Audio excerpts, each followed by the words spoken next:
Hi, this is Dr. Toby, your host on Health and Wellness with Dr. Toby, inviting you to watch our show this week.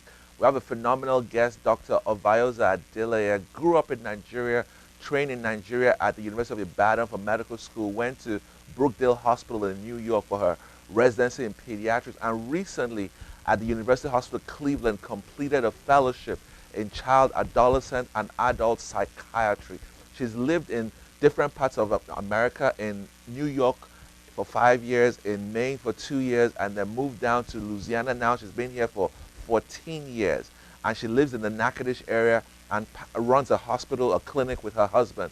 And she's going to be sharing with us her heart about pediatrics, her heart about psychiatry, and how she has combined being a mother, a wife, a pediatrician, a psychiatrist, a daughter, a sister, so successfully. She's also an author of a new book that followed a traumatic experience where she had an accident in 2010. You don't want to miss her story. Jesus is Lord. Amen.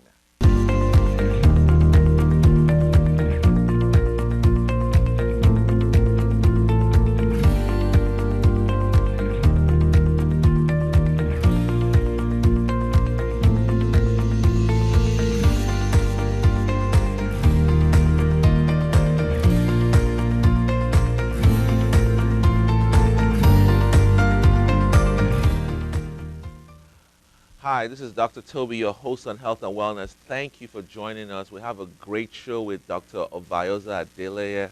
She's a pediatrician.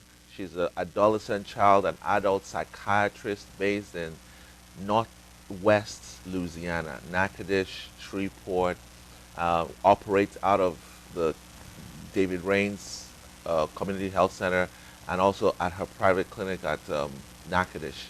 We just wanted to bring her on the show to give express frontiers to the limitless potentials within the young female African American. There are people who, like her, could become like her, child adolescent psychiatrists. If you look at the demographics of African American females who are child adolescent psychiatrists, it might be 1%, it might be 5%, it might be less than that. But she's one of those who has braved the odds, achieved her goal, and now is celebrated around the world for what she's done. And I believe that you can be the next too with that determination, focus, and potential within you. Don't let that potential die. My former chairman of surgery in Brooklyn Hospital, Dr. Stephen Carroll, he used to always make that point that, you know, it, it, it's not what's in the bottle, it's what you make out of it that matters. You know, if you put sand in a bottle, it's just sand. But when you take that sand and you use it to construct something and it becomes a building process for a house or a structure, it can become a potential instrument to bless people's lives. The sand on its own has no benefit. Sure. You can't eat sand, you can't live in it, you can't make your thirst go away. But when you use sand as a process, that's what happens to your potential. You have raw potential, but when you take that potential and you refine it, it becomes a building that houses other people. Okay, that's why the Bible says that if you have faith like a mustard seed, you don't have to have all the faith. Just give God one faith like a mustard seed. Just give Him what you have. The Bible says that He will make that mustard seed like a mountain or like an oak tree, and people will come and live there. That's what Dr. Adeleye has done. She stepped out in faith 3 years ago with a desire. The desire was to become a psychiatrist. In 2021, she's accomplished her desire. What is that desire that you want accomplished that you're still waiting for to be manifested? I hope her story will inspire your change. Listen to this. So I want to talk about your marriage, because one of the problems we have in America is dysfunctional marriages, and I'm just shooting from the hip here.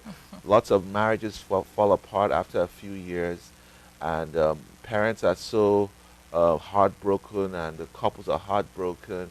You don't need to reach out in the media too far to see multi-billionaires divorcing, and So a friend sent a message to my wife. He said, if this multi-billionaire couple could divorce, there's no hope for the rest of Oh, us. that's sad. But that's when money is the focus, right? So the question I want to ask you today is, 20 years of marriage, how has your experience? You told me earlier, you got married in medical school 2000, after medical school. So that's how I knew it was 20, probably 21 going forward, right? Correct. When is your, I don't want to tell anybody your anniversary, but it'll be 21 soon, right? Definitely. Excellent, excellent. So the reason I ask this question is because not everybody watching this show has had a marriage that long. So something made this experience different, that you've been married for more than 20 years. What is the secret to your longevity to your husband, Dr. Segun Adeleye? And I think the truth is every marriage has its challenges. And any marriage that has survived this long has to have, found a way to work through those challenges. So, anyone who's facing challenges in their marriage at this time, of course, it takes, your spiritual support that you have, whatever mentors that you have to guide you and kind of encourage you through whatever difficulties you're going. But, thankfully, it's been a long road, and we've made it through to this point, and I believe Well, we're your going... parents have been married for 40-something years. Definitely. Okay. And I'm sure they have also faced challenges that they've also been able to, work their way through. So I think the main strength, I'll say, is being able to keep communicating. Okay. Even when things get difficult, even when things seem overwhelming, just being able to find a line of communication and reaching out to each other to try to kind of identify whatever conflict it is and resolve it, So as opposed to letting things pile up. Why do you think we have less divorces in Africa? So what happens, and a lot of you don't know this, is that Africans move to America, then their divorce rate goes up. It's almost like what happened when they were in Nigeria, nobody talked about separation or divorce, but when they come to America, it's almost like there's a difference in the society you live in that affects you as a couple. There's a lot of factors, and you're right. There might be a social and cultural factor that comes to play, because when you're in the United States and then divorce becomes more of an option, I guess culturally it's more acceptable here. So I'm not going to say people don't try to work things out, but if you reach a point where you feel maybe frustrated, you've lost all hope, that becomes an option. See, when I got married maybe 17, 18 years ago, my dad said, there's no back door. This is a marriage. You can't get out. So, even if I wanted to go, where would I go? Well, the culture here is a bit different. If it gets too hot in the kitchen at times, people will find the back door. And I guess that's what divorce might end up being, a divorce. Now, I want to ask you a very unique question. You worked with your husband for almost 10 years together. A lot of people think that's a recipe for disaster. I want you to give me your candid opinion. The famous presidential aspirant Ross Perot, I think was a candidate in 2000 or 1990 something. He made a statement. He owned a lot of companies in Texas. He was a multi-billionaire, and one of the statements he made in his company was that no couples should work in my company. Interesting. And since then, some companies have adopted that policy. So tell me what your thoughts are about couples working together, because Shalom Clinic was your operating base and your husband's operating base for at least 10 years. Correct. So was it a positive experience? I do feel it was a positive experience. And I think, if the goals are aligned and we're all here for the same purpose, all the more reason why. So you see him at home, you see him at work. I guess we're able to separate things, because if you're really at work and you're busy working, you really barely have time to sit down for a conversation. So I don't think that really affected. If anything, I felt we worked well together. You might need to ask him what his own opinion of that is. And I felt also it gives my patients options. You have two pediatricians to see you, and some people want the female perspective of things, some people want the male perspective. So if anything, I think it broadened our, the ability and what we had to offer to the So your counsel is to keep it business-like in the office? Oh, definitely. That's what we're here for, is business at work. Don't keep it too personal. Not at all personal. Okay. So you wouldn't mind telling him, I think what you're doing is wrong. This is not the right way to treat this. I mean, because it's business. I mean, you want to give the patient the best outcome. Of course. So you'll tell him what needs to be done. And not necessarily interrupting. Like not interrupting. If he were to seek my own counsel, opinion or counsel, and then if there's a complicated case, same way I would seek his opinion. And no question, if for some reason we felt, your way of handling things is not the way I would, I'm free to express my opinion.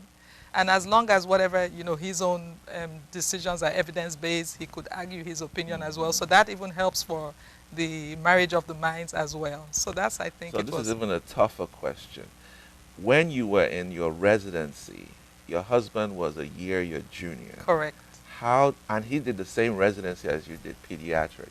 Yes. How did you handle supervising your husband Now, in a interesting, residency program that respects hierarchy of and course. seniority? In hindsight, I can't quite identify if I ever had maybe the maybe it was purposely kind of designed where I didn't necessarily have to give him direct supervision. But I believe even in this hierarchy, we still work as a team. So I don't think that ever kind of was an was there. There was it didn't really cause any conflict during our training.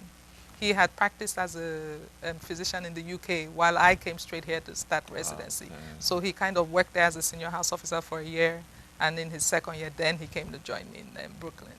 So yes, we worked in the same residency program during the same period, but I think it actually worked well. It Some worked out people well. say you should not talk about business when you get home. Have you Okay. heard that story that keep business in the office, keep private matters in the home? Don't bring your office work to the Home. house, especially if you work together. Do True. you agree with those? Well, I'll put it this way. Every individual is different. I tend to take some work home with me in that I might want his opinion on certain things. And to be honest, my husband, I'm not sure if that's more a male factor. He doesn't necessarily bring as much information from work home as I do, even though he's always willing to listen and give his own opinion if I ask. Yeah, I mean, you're happy to.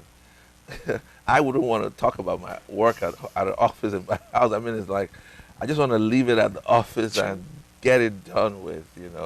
And of course, respecting, what's information we can share since we're both physicians, we both have the same clientele. It's actually great to have a sounding board. One of the things about women and men is, and I don't know if you agree with this, as a psychiatrist, you can give us your opinion. We've heard the story that women are more multitaskers than men. True. Men tend to be more monolithic thinkers. In their thinking. I don't know if that's always true, but that's what the science has shown. A woman can be cooking, cleaning, talking on the phone, washing, doing diapers, and a man just likes to just one at a Focus on time. one thing. And it might be cultural too, because that's how men are raised. We were raised to multitask, so it comes really pretty easy for us. So when you bring your work home to your husband, I just want to watch the news. To you, it's like, I can watch the news And while doing my you work. can say that again. I agree. And luckily, he's actually, he might not enjoy bringing work home, but he's willing to listen to me if I decide to. Give us a little background to the Makoju family. I don't know if my viewers know this, but I heard your uncle was a bishop in the Catholic Church. Correct. I don't know about your grandfather, but I heard your uncle was kind of was he the person who raised your dad? Well, Or- no, he was Okay. he was an uncle, which more related to my dad on my maternal side, and he definitely rose to the ranks of bishop in the church, was on in the your Catholic maternal Church. side? My dad's maternal side. side. Okay. And he rose to the ranks of bishop, which is a high position in the Catholic Church. So he was a great influence on the entire family and on my dad. He was also a great mentor to my dad while he grew up. And that was the Bishop Makosi. And my Okay. youngest brother is actually named after him, After him, Makosi. okay. So So raised up in that Makoju family, give us an idea. I went to visit you guys when you lived in Ikeja, Denny Jones, and so I know a little bit about the family. But tell us a bit, how was it growing up under the Makoju umbrella? well, my family, my dad, well, I'll start with my grandfather. My grandfather and my late grandfather was an academic, and he worked in the academic Your dad's institution. dad? My dad's dad. So he kind of worked more as a bursar as opposed to like a teacher, but he was definitely involved in the school system. So because of this, he was like a leader to many, then when education was not necessarily available to all, he encouraged family members, various family members, he raised them, he put them through school, he encouraged them to seek an academic endeavor and get an education and a profession. So my dad and his brothers actually achieved very highly in a time when not everyone had the opportunity to do so. And my mom also came from a family where You know, she had several siblings. So my parents, being not necessarily the firstborn in the family, but being kind of older in the sibling lines in their family, raised a lot of family members. So we always had a big family, an extended family who were always very supportive while we were growing up. So you were used to having a lot of people in the house. Oh Correct. my word. Yeah. Some people might not see that as a great thing, and some of my family members might not have. But in hindsight, I think it also contributed a lot to the kind of parents we are now, I am now. So Wow. So it you was a have great two childhood. brothers and two sisters. Two brothers, two sisters. Okay. And also, unfortunately, we had one of my dad's best friends actually had died while we were young. He had 4 children. His wife actually deceased before him in a car accident. And then after he was deceased, 4 of those children were raised by my parents as well. Oh, My wow. dad's youngest brother, who also, unfortunately, this also was a car accident. As you can see in Nigeria, there's lots of car accidents. And my dad's, my cousin, who was my youngest cousin at the time, was also raised by my dad. Oh, wow. And then my mom also adopted other children. So we were altogether 10 of us who were raised by my Oh parents. my God. And your mom was an educationist. Still is. Still is an educationist. Retired now. She has a PhD in education. And your Her dad PhD was actually in psychology. in at the time. psychology. Oh, Yes. interesting, interesting. But obviously, she was more in the education field with No her question. psychology. No So probably question. guidance counseling. Yeah, she did a lot of research, and she Okay. ended up going more into research in Oh, education as opposed to interesting. education, where she initially started off as a teacher at Federal Government College Odugbolu, which Yeah, was a most people secondary know school. her for being vice principal Odogbolu. Well, she might have stepped in for a short while, but she Oh, was okay. mostly a chemistry teacher while she was there. Oh, chemistry, interesting. So academics was definitely a forefront for each of us. Now, your dad is an engineer. Yes. Electrical? Actually, a mechanical engineer. Mechanical engineer. And okay. he got the opportunity to be a scholar, a Shell scholar to the UK when he was younger. And that's how he trained to be a mechanical engineer. He graduated with a first class from University of Nottingham Right. at the time when that wasn't so Of course. That was in the happened early, so frequently. maybe 70s? Correct. Okay. Early 70s. Wow. And that's when you got born, I happened to be born in the UK at the time. when he was doing his He was probably just finishing up his bachelor's. correct. He might have Okay. been like doing an MPhil at the time. So he did do an MPhil? Did he do a Some kind of this. Okay. He was kind of rounding up rounding up? Okay. his rounding up his training at that time. So rather than stay in the UK, he chose to return. Definitely, as a Shell scholar, I guess he felt he had to come back home to, serve and do the work he had been trained to do. Wow. And you are from a very, let me not use the word, it's not rural, but it's not the most populated part of Nigeria, Yes. the north central area. Correct. So for you to have that opportunity from that part of the country, you wanted to maybe come back to help the people you came from. Of course. And now he had been trained to do that. So, So do you think your dad accomplished his goal of returning to Nigeria? Has he empowered the north central area or the Kogi or the Okene? I don't know. Your dad is a very pan-nationalist. He doesn't look at tribe or tongue or race or no creed. question. So he's a very pan-nationalist. But just looking at Nigeria as a whole, he was the managing director of the largest cement company as West African Portland Cement, and At then the he time. was special advisor to Dangote, Correct. who's the richest black man in the world and who owns Dangote multiple Cement. cement companies all around the world. So looking back at his life, I think he's going to be 72 maybe or 70 something. Do you think he accomplished all the goals he set for himself returning to Nigeria from the UK? No question. He's passionate about, ensuring those who are interested have the opportunity to seek education to whatever level they desire. And even now, he has several foundations that he himself has founded and he runs. And he precisely actually targets that population that's from our community. Wow. Of course, others are very interested to apply. But each year, they invest a lot it's actually in the name of his mother. And they invest a lot in trying to educate individuals from our community, which is a very small town, Okene, which is in Kogi State, the central. It's a big city. Compared to Lagos, it might not be a Okay. big city, Okay. but it's a big enough city in Nigeria. So he's still dedicated to doing that in his own small way. I'm not going to Right, say it's a right. mighty big way, I know but your it's mom has some stuff she does with the women. correct. Too. So she has an NGO as well, where she wow. tries to encourage females to seek, some kind of profession and some kind of career. It doesn't necessarily have to be academic. They also offer other options. And they were two very Spartan people. They were not flamboyant, extravagant. Your dad was not the kind of person to buy a Lamborghini, Rolls No, Royce, or Escala.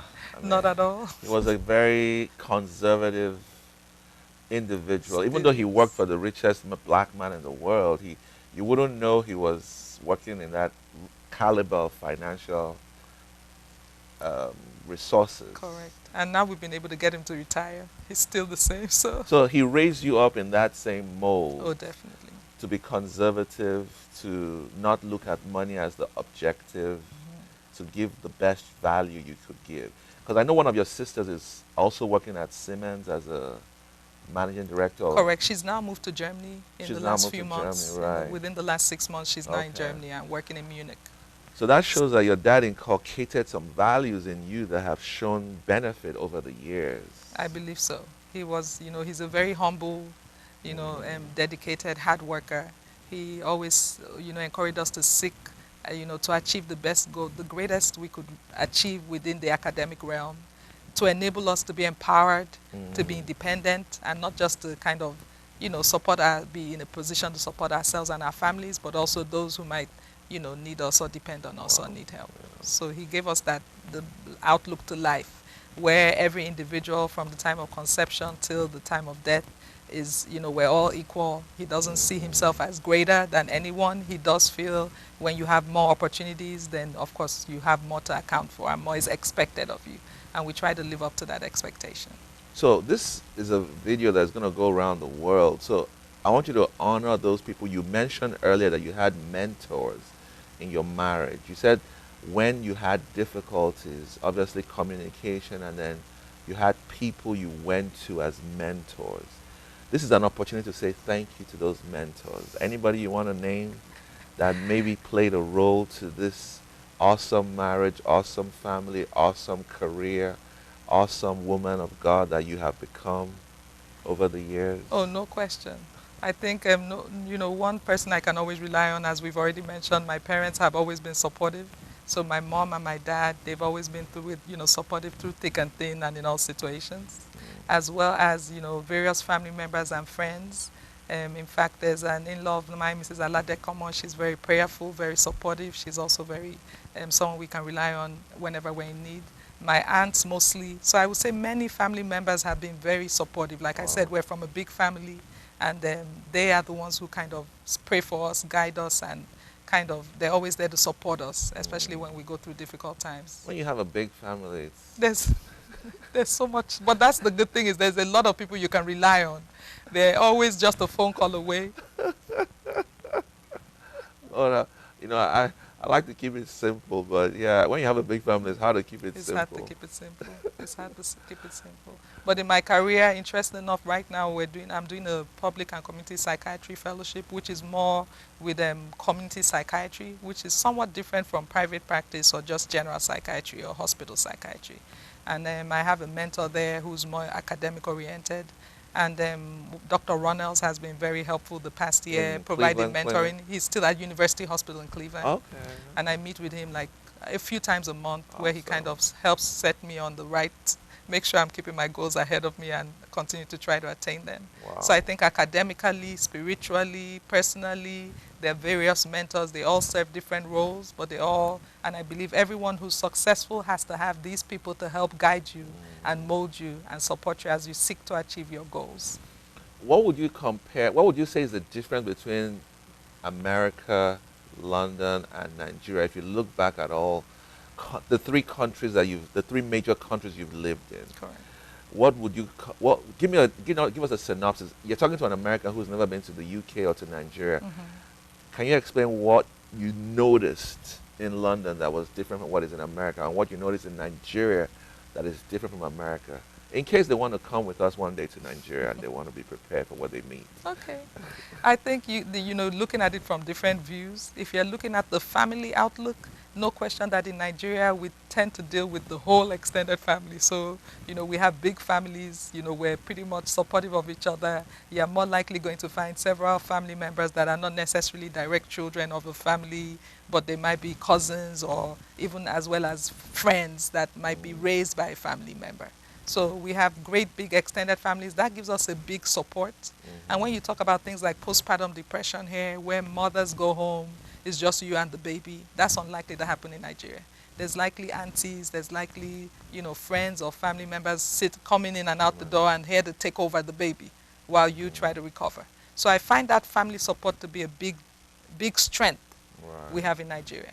Unfortunately, there's the challenges in Nigeria. There's a lot of, poverty in Nigeria. Unfortunately, very smart people don't always get the opportunity to excel because they don't have the finances to support that. So that's why, we try to support each other where we can academically. In the UK, I feel the structure there is somewhat different when it comes to the medical field and training, because the system there is the NHS, so it's more centralized. Okay. It's more kind of, I guess you could say the training here, there's less private practice. You're less likely, you could still have your own private practice as a general practitioner, but you're still pretty much under the NHS umbrella. So I feel that when it comes to the medical field, practicing here in the United States, I feel there's more opportunity. There's pretty much, you can be independent. You can also be federally working, you can also be working with the government or working with a big academic institution. But I feel you can decide whichever field you want to go in. You're more, I'm not sure what word you used to describe that, but I think there's more opportunity for us here in the US than we have in the UK. So there might be a little bit of a ceiling limitation in terms of restriction of easier practice in the UK. Okay. Compared to here in the United States. Okay. So maybe more opportunity here is what I feel. That's actually what I feel. Wow. And I'm not saying it would have been impossible to be a psychiatrist as a pediatrician if I was in the UK. It's likely there's a little bit more, yeah, but the road there would have been more... a little more difficult to achieve it all. It's still possible. Use that word. Correct. Yeah. Even though it's still possible, but it would have been more just difficult. More, So have you ever faced people who were surprised that they saw a female African American psychiatrist? Have you met any of those patients? Not necessarily surprised. Okay. I think when it comes to academic qualifications, as I'm thinking also culturally, I get many people ask me about my accent. So I think especially it's not unexpected, everyone knows Nigerians do, they strive for academic achievements and we work pretty hard. So I don't want to say people have been surprised, but maybe pleasantly surprised, yes, that there's a female who can provide the service they need in the local area. Because it's predominantly male. Correct. And not necessarily that I'm African or African American, but that's available at all. So let's put it that way. Wow, we've been sharing the life story, the journey, the marital success, the family success, the academic success of a renowned pediatrician, psychiatrist, Ovayoza Adeleye. You don't want to miss that. She continues her story next week. She's going to be sharing about what happened in 2010 in Nigeria when she had that car wreck. I know she's not going to cry when she shares the story, but you might cry. So join us next week. It's a powerful story. You don't want to miss it. God bless you. Jesus is Lord. Amen.